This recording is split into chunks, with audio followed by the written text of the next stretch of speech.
আমরা ভেবে রাখি একটা আর হয় আরেকটা।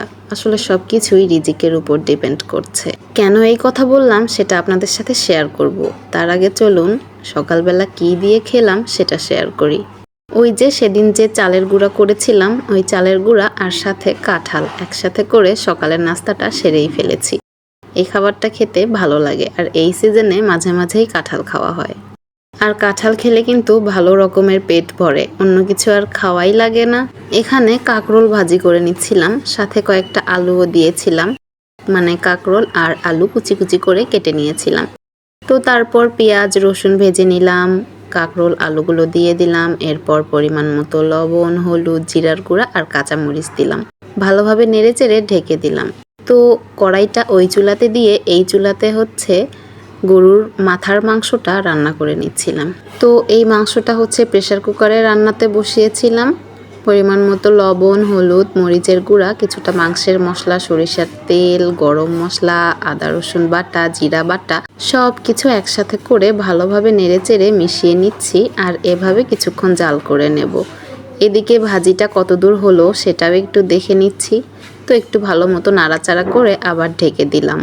আর এই যে মাংসে পরিমাণ মতো পানি দিয়ে দিলাম, এবার এটা ভালোভাবে রান্না করে নেব। ও কয়েকটা কাঁচামরিচও দিয়েছিলাম।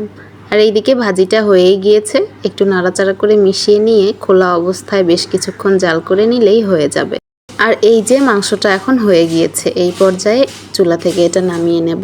তো ভিডিওর শুরুতে কেন বললাম যে আমরা যেটা ভাবি সেটা হয় না, হয় সেটাই যেটা আমাদের রিজিকে আছে। তো আজকে ভেবেছিলাম রান্না করব গরুর মাংস দিয়ে বিরিয়ানি, কিন্তু কি হলো সেটা রান্না করা হলো না। লাস্টে এই যে গরুর মাথার মাংস আর সাথে সাদা পোলাও রান্না করতে হলো। আসলে মামুনি মাংস ভেজানোর সময় ভুল করে মাথার মাংসটা ভিজিয়ে ফেলেছে। যখন রান্না করতে গিয়েছি তখন দেখি আল্লাহ, এটা তো হচ্ছে মাথার মাংস, এটা দিয়ে তো বিরিয়ানি করা যাবে না। আর আবার নতুন করে মাংস ভিজিয়ে রেখে রান্না করার মতো সময়ও ছিল না। তো ভাবলাম যা আছে তাই রান্না করি। তো ওই তো মাথার মাংসটা রান্না করে নিয়েছি আর সাথে সাদা পোলাও। বিরিয়ানিটা আর রান্না করা হলো না। তো এই তো এটাই রিজিকে ছিল, তাই এটাই রান্না করা হলো। আর এখানে হচ্ছে আমি ডিমের কোরমা বানিয়ে নিচ্ছিলাম।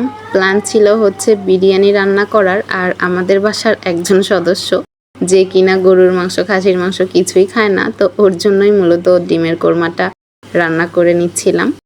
তো যেটাই হোক, বিরিয়ানি হোক বা গরুর মাংস যেটাই হোক, ও তো খাবে না। তো ওর জন্য এই যে ডিমের কোরমা রান্না করে নিচ্ছিলাম। আর এই রেসিপি তো আগেও দেয়া হয়েছে, তাই আজকে আর নতুন করে রেসিপি দিলাম না।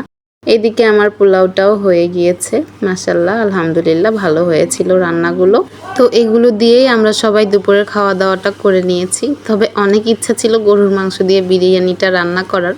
ইনশাআল্লাহ অন্য আরেকদিন করে নেব। আজকের ভিডিওটা আমি এখানেই শেষ করছি। আল্লাহ হাফেজ।